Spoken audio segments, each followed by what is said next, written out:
Hi, it's Steve. Today we'd like to show you how to change the inner door glass on your Range, and it's a really easy job. All we're going to need is a number 2 Phillips screwdriver and a small flat blade screwdriver. Let me show you how we do it. Now, to do this repair, we'll start by opening the door. This model uses some pivot clamps that will hold that door hinge open. So flip those down, lift the door back up, and that will lock the hinge in place. Then we'll simply lift the door away from the range. We're going to set that on a suitable work surface where we can do the repair. Now, with the door set on a suitable work surface, our next step will be to remove the screws that secure the vent to the top of the door. And next we'll rotate that door completely, and we'll remove the 3 screws across the bottom that secure the bottom trim that holds the glass in place. Now, the 2 outer screws are the ones that hold that trim in place.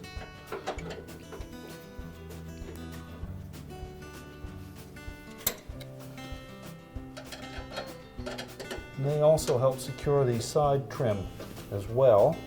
So we can leave the remaining ones in place and take the last center one out. Now that will slide off of the glass. We can set that aside. And carefully lift the outer door glass away from the top trim.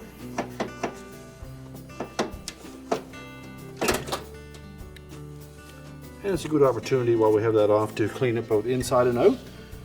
Next we'll have to remove the handle assembly. It's attached to the top vent. There are 2 mounting brackets, one on either side. There's 2 Phillips screws for each bracket, so remove those. And then we'll carefully roll that handle assembly towards us, and these side trim pieces will pop out of place as we do that. There are a couple of shoulder screws that have to lift up away from the inner door panel. There's 2 little slots that those sit into. Now, with the handle assembly removed, we can set that aside. And just kind of tuck those side trim pieces in out of the way. Next, we'll have to remove this flat metal panel that holds the door glass in position.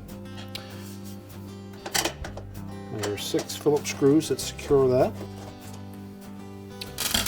Now, with the screws removed, just lift up on that panel and remove it.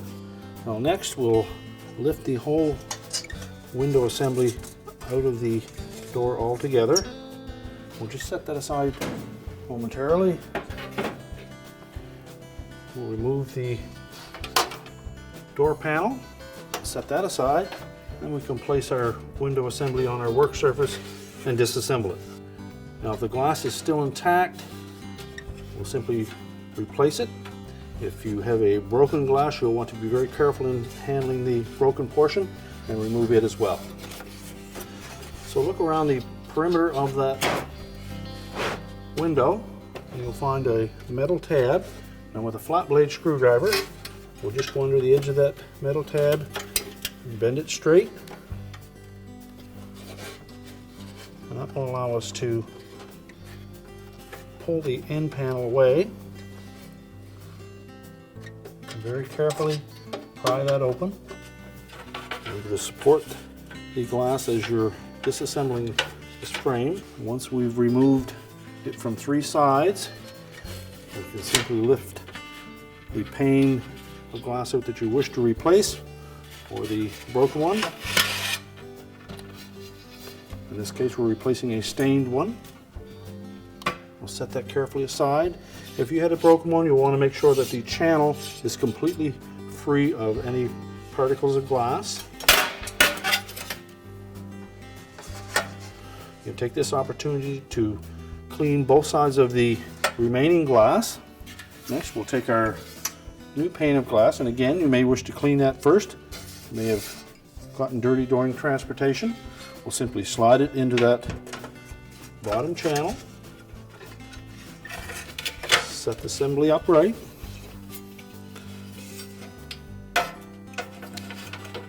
Line up the end, and we'll stand it on that end, keeping support on both sides.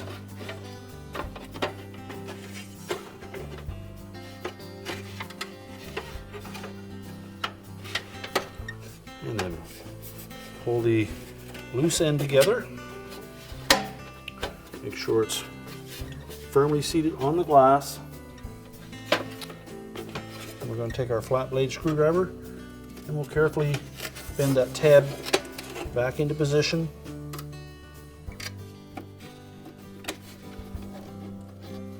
And that will hold the two panels together. And we can now reinstall it in the door.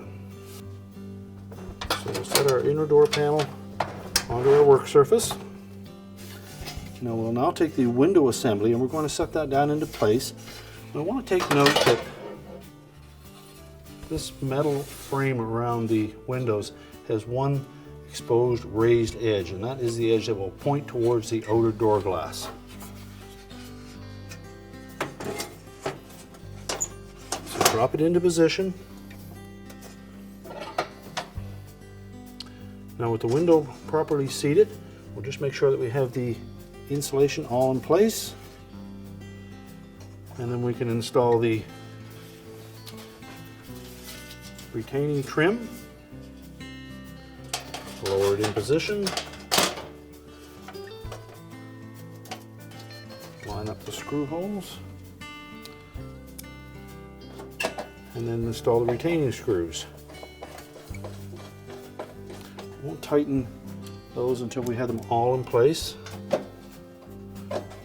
Now before we tighten those screws, we'll make sure that that metal retaining panel is not sitting on the glass anywhere.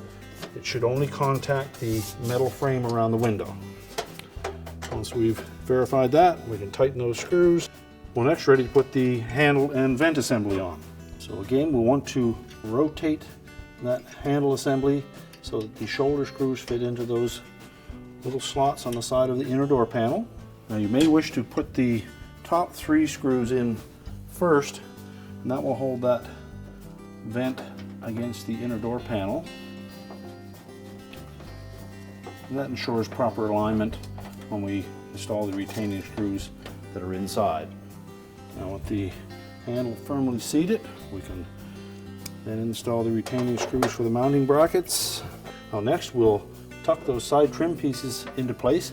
They need to go up inside of the lip on that top vent and out over top the shoulder screw. Those will just sit there until we have the outer door glass in place. So our next step will be to remove any fingerprints that we may have gotten on that inner door glass, and then we'll install the outer door glass. So we're simply going to tuck that in to the little channel on the bottom edge of that top vent, center it up side to side, and then we'll put the bottom trim piece on.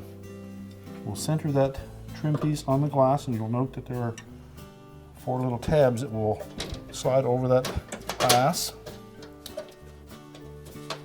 Center it as best as possible, and we'll install the center screw first,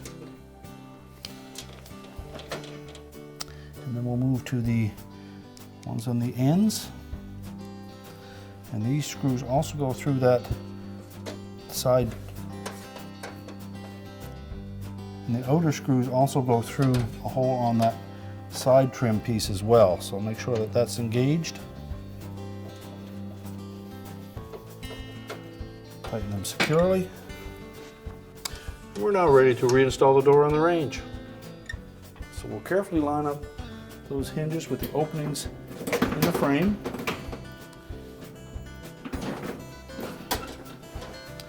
When they're properly positioned, the door should stay in that open position easily. We can then release those little locking bars, push them back into the opening.